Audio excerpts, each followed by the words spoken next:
Grand or Rising Earth Travelers. Yeah, I just woke up and ain't do my hair. I will do it eventually, but I really don't give a shit.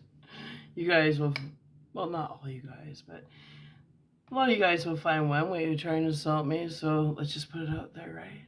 Anyway, I've been working on chapter 4 for the last couple hours of Blurred Lines, so let's get into it. Chapter 4. It gets good. It gets really good. I love transmuting you fucking losers' energy. It just makes my book that much more interesting now, doesn't it? Well, let's go. Chapter 4. Bella sat up on the bench in the Victorian-style gazebo, viewing the tail end of a beautiful sunny afternoon in the form of a golden line being swallowed up in the evening dusk. She looked down at the freshly cut flowers on the bench left to her by the sexy, mysterious Silver Fox, whom supported a single silver braid, and thought to herself, if she didn't have tangible proof in the form of lilacs and a single yellow rose, she would have without a doubt convinced herself the 60 and single Silver Fox was simply a mysterious dream man from another realm of existence. Bella had been single for so long, the idea of sharing her life with another felt not only foreign to her, but freaked her the fuck out. Legitimately. Every relationship Bella had been in since the age of 13 took from her, and in the end, took a little piece of her, relationship by relationship. Sure did. It was like based on a true story, apparently. Bella spent years watching people in her family and environment fall in love with fiery passion, just to turn around and tell everyone the previous lover was at fault for everything that went wrong in the downfall of their relationships. La da da da da, like a loop. It's always everybody else's fault, right? Not your guys' fault, because you're so fucking perfect. Let's continue. Maybe Bella's plus one in her life was her son Jacob, but she liked it that way. Sure do. Staying single and celibate kept her life simple. It kept it controllable. Kept it drama free. Free from mothers who believed their sons were too good for Bella, above Bella, refusing to give their blessings over their relationship. Let's face it, when it comes to sons, moms always have the final say. Right? The last time Bella attempted to battle one of her lover's mothers over her worthiness began when she was 21, and the bitch still tries to destroy her behind the scenes 25 fucking years later. I'm starting to believe some of these mothers have almost an incestual love, where some at some degree of obsession over their grown man son's decisions is creepy and unhealthy. You mothers, like, why don't you remove your sons from the tit? Finally, they're a grown man.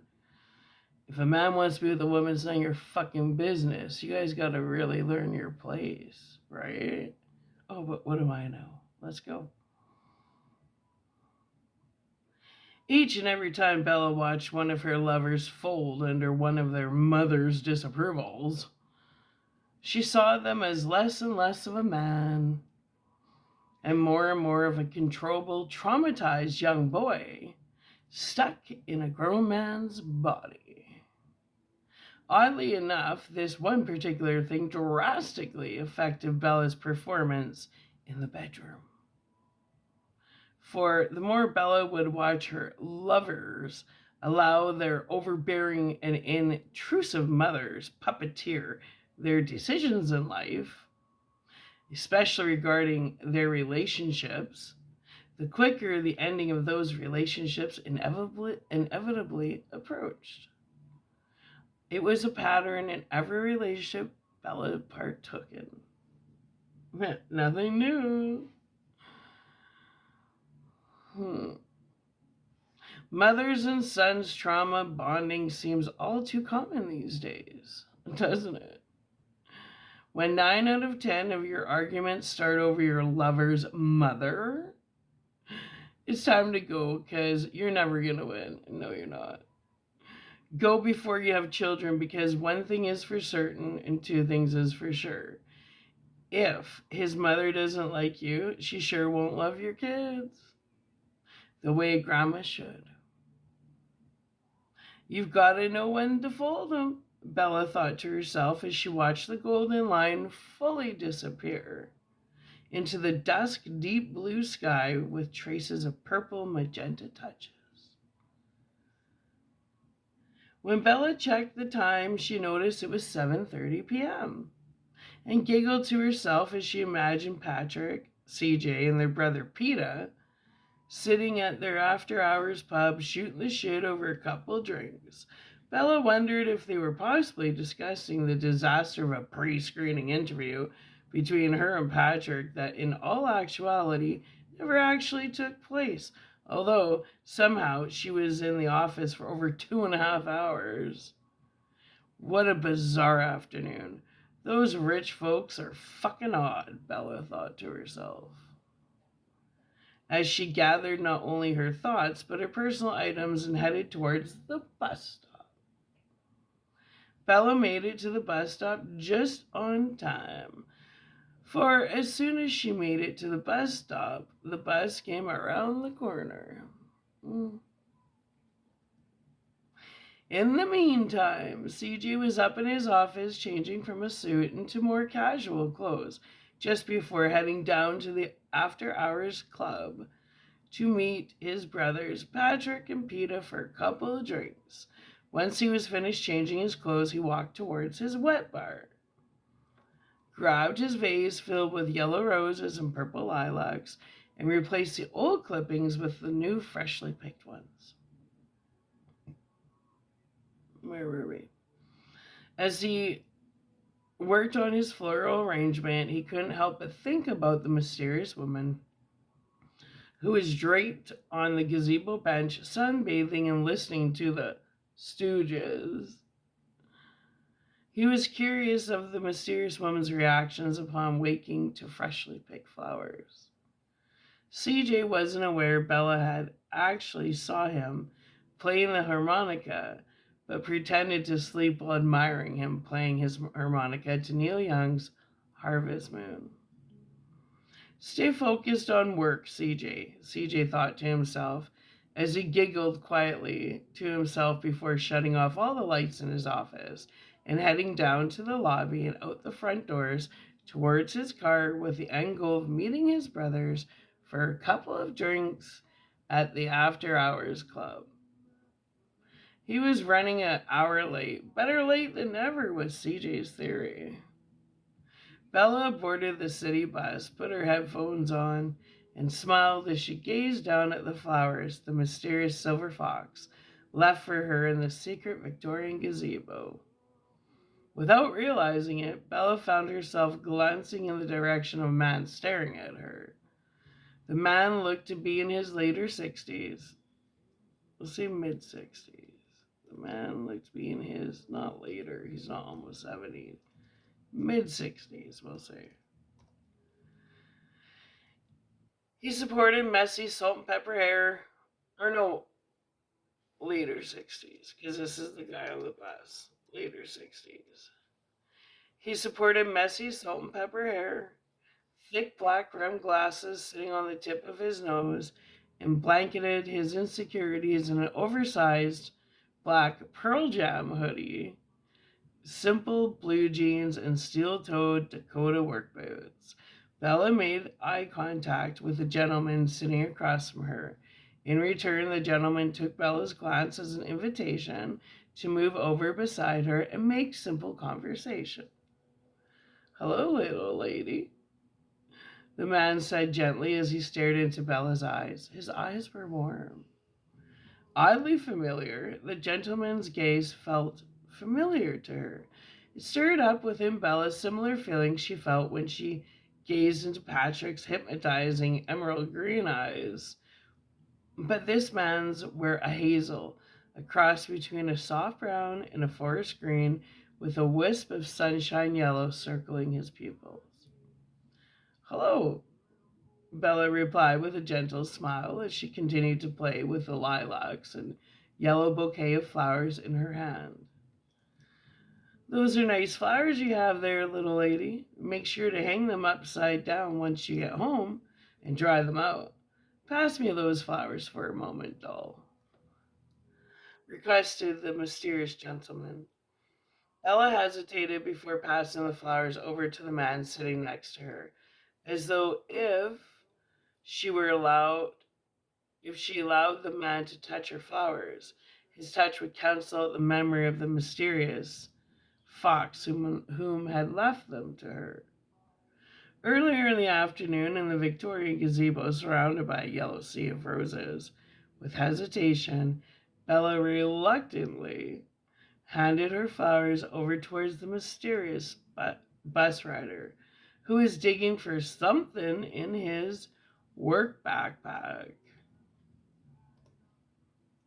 Shortly before revealing a plastic zip tie from his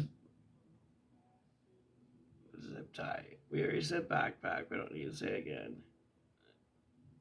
Plastic zip tie and secured Bella's flowers into a bouquet before handing the bound flowers back to Bella.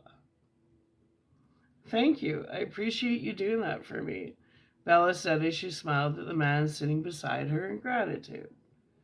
Very interesting story. My name is Peter, but most people call me Peta. Do you take this bus often? I take this bus to and from work daily. My usual bus stop is 7 stops back, but I'm meeting my brothers for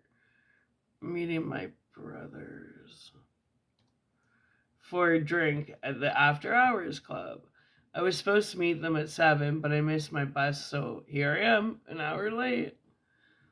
Bella does not believe in coincidences. She knew this was a divinely orchestrated event, one of those crossroads events.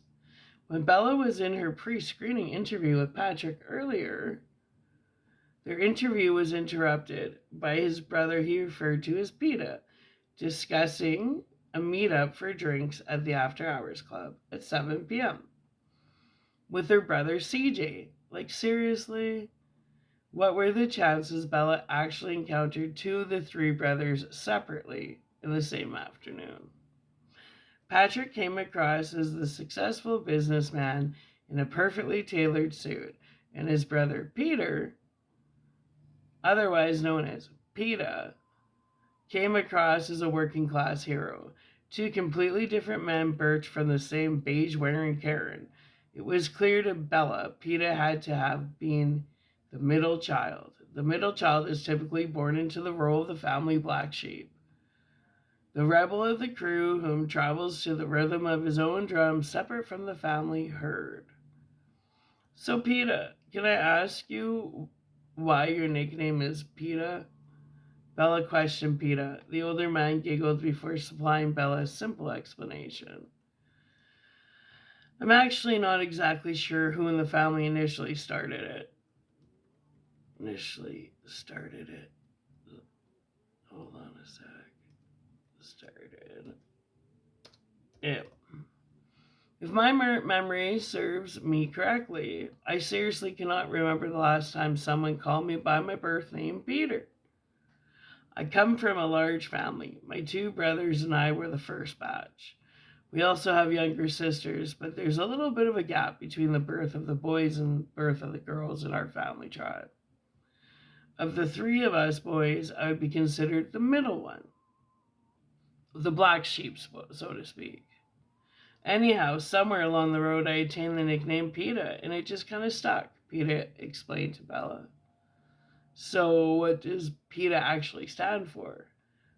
Bella questioned Peta with an innocent smile. Pain in the ass. Peter replied with a flirty grin. Are you a pain in the ass? Bella questioned, half serious, half joking. Questioned the elder man. Bella questioned the elder man. Half serious, half joking. I'd love to answer that question, Bella, but this is my stop. Nice to meet you. I sure hope I run into you again sometime, Peter replied as he pushed the stop request button. Hold on. 1, 2, 3. Reached down to grab his backpack and walked towards the front of the bus and turned one last time to look back at Bella, tossing her a genuine smile followed by a gentle wave. What are you up to now? Bella questioned the divine quietly as she... What are you up to now? Bella questioned the divine quietly as she shook her head with alerted instincts. She couldn't shake the inner feeling all the signs were leaning to her and the third brother CJ having an encounter in the near future. Somehow, somewhere, sometime. If it were these divine interventions which entered Bella's life like a whisper in the wind and never failed to exit her life like a tornado of chaos. Before Bella's rebirth, she missed all these signs which left her on time loops, trapped on timelines, filled with the same tests, in different forms of red flags she continued to miss. Right. After Bella's rebirth, she endured through several past traumas. Bella was never the same. She rose like the phoenix with the heart and primal instincts of a lion. Bella could smell lies and bullshit from across the entire Earth realm. I can.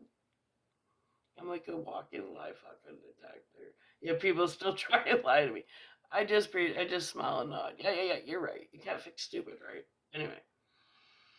Since Bella's spiritual rebirth, it was very rare she missed a red flag, for the consequences for going on autopilot as a non-playable character served up way too many slices of shit in the face pies, resulting in time loops sometimes lasting for years of non-stop disappointments and numerous opportunities missed. The next stop was coming up in the next 2 minutes. Parts of Bella wanted to get off the bus and walk back towards the after hours club, just to spy and see what the third brother CJ looked like. The brother was supposed to have the brother she was supposed to have the initial interview with earlier in the afternoon. Bella always knew when situations were divinely orchestrated. Divine interventions always enter Bella's Earth realm timeline as controlled chaos. All the day's events were clearly divinely inserted into her current day realm, Earth realm timeline as a divine intervention. As much as Bella's curiosity began to get the best of her, she chose to remain on the bus and continued her way back home to her little basement suite. Her little sacred cave, as she would often refer to it. Her and her son led a very simple life as they shared a 2-bedroom basement suite as roommates. Even though her son Jacob had his driver's license and Bella had 2 paid-off vehicles in the driveway, truth, it was very important to Bella and Jacob to leave the smallest carbon print they possibly could. So by choice, the 2 of them utilized public transportation by choice. We had 2 paid-off vehicles. You know, it's easy to take the bus when you don't have a license or vehicles. But to, of your own free will, take the bus when you have 2 paid vehicles and a license, that shows some pretty serious dedication to helping do better on planet Earth and the environment, wouldn't you say? Mm. Yeah, but no, other people like to run around and talk about how people are so poor they have to take the bus. Learn your facts, bitches. Bella and Jacob weren't trendy environmentalists.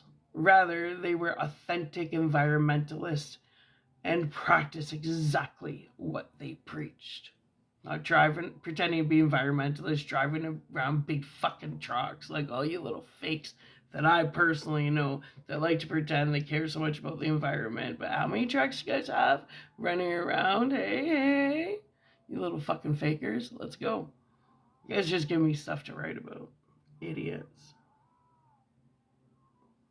You guys want to lie about me and start smear campaigns?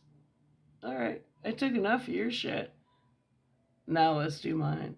See, the difference is mine's true, so it's not defamation of character, so I can write whatever the fuck I want. The stuff you guys were saying was a bunch of bullshit and lies, and you're going down for it. But let's hear the truth now. That's what this whole book's about. Blurred lines. Ooh, it's all getting revealed. Every single bit of it. I don't care who the fuck you are. You came up against me. I don't get mad anymore. I get even. Too bad I'm a serious book writer and I can write it all out in story for him. Welcome to your fucking nightmare. Let's keep going. Bella and Jacob weren't trendy environmentalists. Rather, they were authentic environmentalists. And, it's all coming out in this book. This is going to be a good book. And practice exactly what they preached. They utilized public transportation. Bella made from home their shampoo, their toothpaste, their face oils, their deodorants. She even used what she referred to as her hillbilly bidet system in order to spare the water system, using a 1 liter bottle filled, like, to save water. Why flush? Like, not flush, but why waste so much? Bella and Jacob weren't trendy environmentalists. Rather, they were authentic environmentalists and practiced exactly what they preached. They utilized public transportation. Bella made from home their shampoo, their toothpaste, her face oils, their deodorants. She even used what she referred to as her hillbilly bidet system in order to spare the water system, using a 1 liter bottle filled with warm water and the cap replaced with a bottle spout. Next to the water bottle were several cloths for wiping. She once overheard one of her family members insulting her little bidet system, stating she was so poor she couldn't even afford toilet paper. You guys rob me of everything, and then you want to tell people I'm poor. You useless fucking see you next Tuesdays. You steal everything from me, the hardworking one, the success one, the golden child, and then you run around and tell everybody I'm poor because they're such fucking liars, and everybody's laughing at you because now they know the truth. They know you guys are thieves and liars. How's court going, guys? Well, anyway. How's all the lies, the plagiarism? How's it going for you guys? Do you feel like fools yet? You look like the world's biggest morons. Like, you guys are like worse than Charlie Manson, little fucking cult. And you guys are total devil's rejects. Like, you're such morons, the devil doesn't even want your shit. That's how you're going down in history, is the world's biggest morons. The stupidest criminals. Fucking fakes. And it's all coming out. If you guys are too blind to notice, everybody's laughing at you. And they know the truth. But let's just read about it. I don't get angry. The universe, divine source, created, like the Lord Most High, he's fighting these battles for me. Now, you guys were never battling me. You were battling the Lord. And now, he's got a really good way of humiliating you guys. It has nothing to do with me. So why don't you quit blaming me for all your guys' lies and thieveries and bullshit? And this is between you and your creator. Nothing to do with me. Remember, you guys came up against me and I was minding my own business. So now you guys are putting hits on me and trying to take me out because you came up against me while I was in my own lane, minding my own business. And you guys came up against me with so many people and you still lost. Why?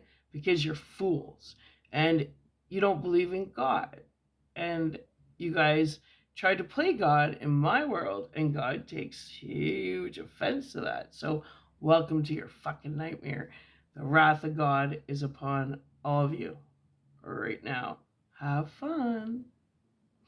For those of you who are on the right side of history, good job. You did it in the nick of time. Because what the divine is doing right now, you're going to be glad that you weren't running around with those fucking fake fools. Because what's coming to them is worse than I've ever. I couldn't even write it. My imagination wouldn't go that dark. But when you step on God's toes, fuck with his blueprints and try and play God in a world he created, oh, you're going to get taken out. And drip by drip, drip by drip. Like the Emperor in the Dark Crystal, you're going to be stripped fucking naked. Anyways, let's continue. You guys, it's all coming your way. Let's do a great big return to sender, add a boomerang effect in the now. I'm reclaiming back all my energy. All my energy any of you fuckers stole from me, I bring back to myself right now. Return to sender, added boomerang effect in the now. Have fun. I hope you have a wonderful day. Well, anyways. Next to the water bottle was several cloths for wiping. She once overheard one of her family members insulting her little bidet system, stating she was so poor she couldn't afford toilet paper. It were all these little insults which finally led Bella to completely cut cords with her entire family and past friends. For after so many years of trying to explain herself, she came to the ultimate conclusion: she really couldn't fix stupid. She was surrounded by stupid, non-playable characters. Where were we? Oh, wait. Backspin. Oh, shit. Man.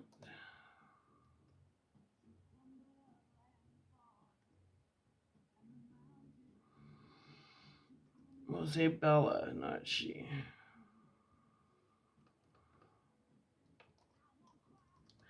Bella was surrounded by stupid, non-playable characters.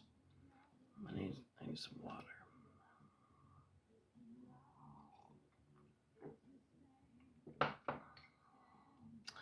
After spending several decades trying to fix them, she cut all cords and left them trapped in their lies. Thoughts and criminal activities on a low vibrational Earth realm timeline. Way in the deep south node with the empty vessel nation. With the empty vessels nations. She left the tribe of modern day devil's rejects on a timeline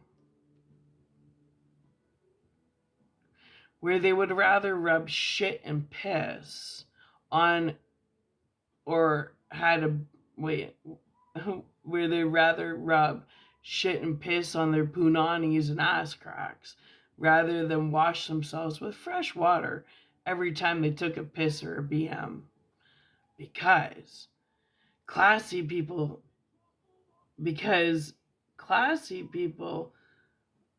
like to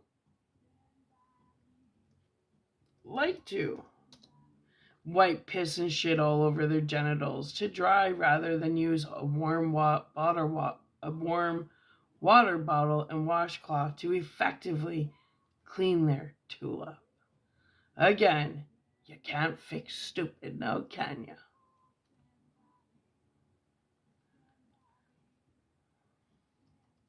To tell a fool they are a fool is simply a waste of time. But what do I know, right? What do I know? Didn't you guys have me deemed incompetent in court? Again, you guys are so in trouble for that. Like, I'm smarter than all you guys, and you deem me incompetent in court to steal my money?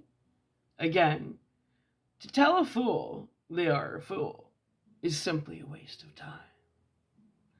But what do I know? I guess using toilet paper to wipe piss and shit all over my sacred zones makes a hell of a lot more sense than to wash myself completely fresh now, doesn't it? Yeah, if you're dirty, these damn deep self-known members of the non-playable character nations are so obsessed with money, they lack all ideals of common sense.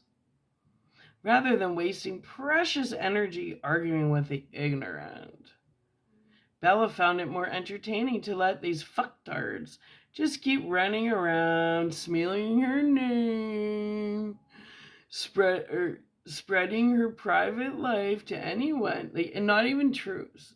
Spreading my private life flipped around into their version of whatever perversion. Because they're such fucking idiots. Rather than wasting precious energy arguing with the ignorant, Bella found it more entertaining to let these fucktards, and that's what you are, complete fucktards. I have no other word for it. Just keep running around, smearing her name, spreading her private life to anyone who would give them 5 minutes of attention, because you're all attention whores and clout chasers. Let's just be honest here, right? Earth-round travelers' belief systems create their realities. To the empty vessel's deep self-noters, I use a cloth and water bottle to clean myself after going pee, and I use baby wipes when I have a BM, which is, in case you didn't know, that means bowel movement. I don't know how intelligent you guys all are nowadays. Which translates to, I am so poor, I can't afford toilet paper. To me, I use a cloth and water bottle when I go pee and wet wipes after a BM because I enjoy being orally pleasured. And since I'm not a whore, anyone tending to my sacred garden is someone I love. Therefore, I respect them enough to give them a fresh experience to tend to, rather than giving some random, inexperienced oral gardener a shitty experience. To each their own, I guess. Potato is not always the same as a potato. Like potato. But that's right, there's no method to my madness.